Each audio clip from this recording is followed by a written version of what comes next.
बिस्मिल्लाहिर्रहमानिर्रहीम।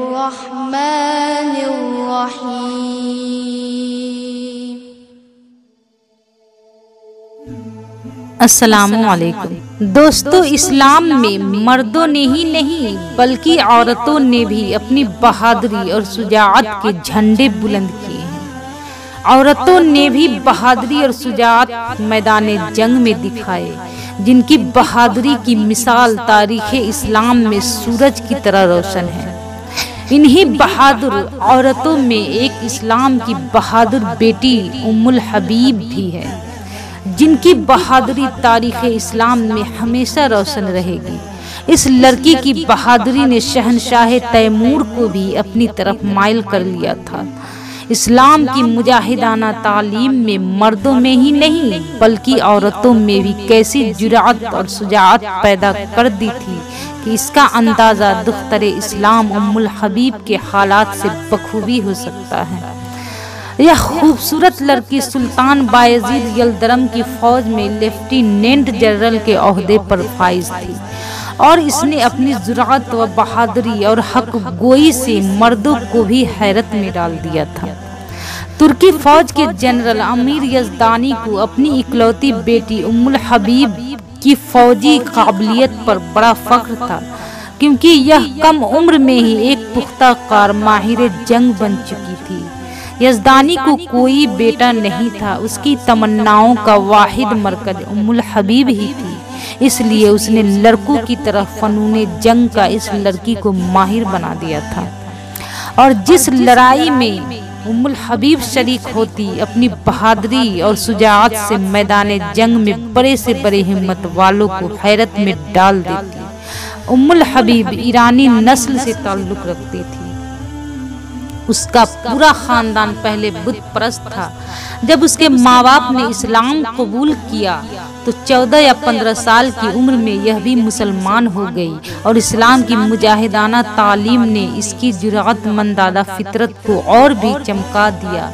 जब उम्मुल हबीब की उम्र 16 साल की थी तो यज़दानी बायजीद की फौज में भर्ती हो गई और चंद ही रोज में अपनी गैर मामूली जंगी काबिलियत के बिना पर उसे तुर्क फौज में बहुत ज्यादा इक़्तिदार हासिल हो गया। बाप की सिफारिश पर अगरचे सुल्तान बायजीद ने उम्मुल हबीब को अपनी फौज में मुलाजिम रख लिया था, लेकिन वह इस बात को पसंद नहीं करता था कि उम्मुल हबीब जैसी नौजवान और हसीन लड़की फौज में रहे।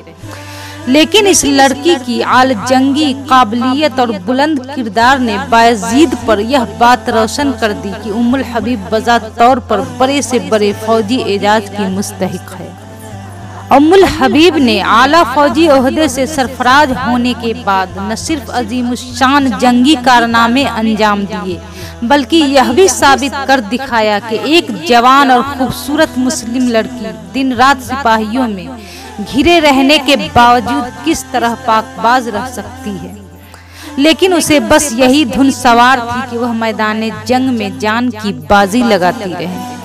सुल्तान बायजीद उसके पाकीज़ा किरदार और जुराअतमंदाना कारनामों से इस तरह मुतासिर हुआ कि वह उम्मुल हबीब को अपनी बेटी की तरह समझने लगा। सुल्तान बायजीद के जिंदगी का अहम तरीन हिस्सा अमीर तैमूर जंग करनी पड़ी। तैमूर की तमाम तर जंगी सरगर्मियां और दुश्मन मुसलमानों के खिलाफ मखसूस थी। वह पूरे यूरोप को फतह करने का ख्वाब देख रहा था। अचानक सुल्तान तैमूर ने एक अजीमुश्शान लश्कर के साथ सुल्तान बायजीद पर हमला कर दिया। इस तरह मुसलमानों का खून मुसलमानों के हाथ बहने लगा। इस जंग में सुल्तान बायजीद की जानिब से उम्मुल हबीब सबसे ज्यादा पेश थी। वह बड़ी बहादुरी के साथ तैमूरी लश्कर का मुकाबला कर रही थी। आखिर इस जंग का नतीजा यह निकला कि सुल्तान तैमूर की फतह हुई और बायजीद की हार हुई। सुल्तान को जिंदा गिरफ्तार किया गया और उसके साथ बड़े बड़े फौजी अफसर भी गिरफ्तार हुए, जिनमें दुख्तरे इस्लाम उम्मुल हबीब भी थी। दूसरे दिन ही सुल्तान तैमूर ने हुक्म दिया कि तमाम गिरफ्तार कैदियों को कत्ल कर दिया जाए।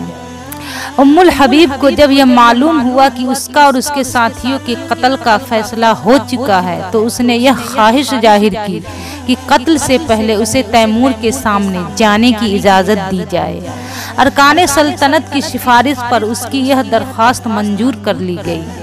उम्मुल हबीब मर्दाना लिबास में तैमूर के सामने लाई गई तो उसके चेहरे पर हुज़्न मलाल का सुबह तक नहीं था। उसने बड़ी जुरात के साथ कहना शुरू किया कि ए अमीर, यह मेरा आखिरी वक्त है और जो कुछ कहूँगी हकीकत कहूँगी। उम्मतुल हबीब ने अमीर को मुखातिब करते हुए कहा कि इसमें कोई शुबा नहीं कि तुझे फतह नसीब हुई है, लेकिन इस फतह को फतह नहीं बल्कि इस्लाम की गर्दन पर छुरी चलाना है, मुसलमानों के इत्तेहाद को बिगाड़ना है और मुसलमानों की ताकत को पास पास कर देना हम मानी है।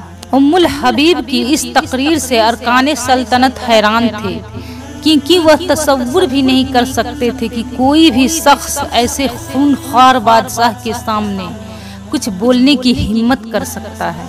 उन्हें भी हैरत थी कि अमीर तैमूर जैसा खूनख्वार मिजाज का यह तकरीर सुनकर कैसे बर्दाश्त कर रहा है। उम्मुल हबीब की तकरीर जारी रही। उसने कहा, ऐ बादशाह, तूने बायजीद पर चढ़ाई करके हजारों फर्जंदाने तौहीद का खून किया है। किस कदर अफसोस का मकाम है कि धोखा देकर 80,000 बेगुनाहों मुसलमानों को सुरंग के जरिए उड़ाया है। उनके मासूम बच्चे यतीम हो गए, उनकी औरतें बेवा हो गई, जबकि एक मुसलमान बादशाह की तलवार हमेशा यतीम और बेवाओं की हिमायत में उठती है।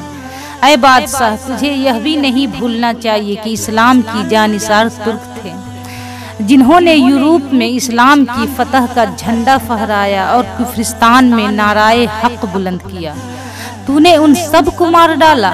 आखिर मैं इतना कहना चाहती हूँ कि अपने दामन पर मुसलमानों के खून के दब्बे का दाग मत लगा, वरना क़यामत के रोज खुदा को क्या जवाब देगा।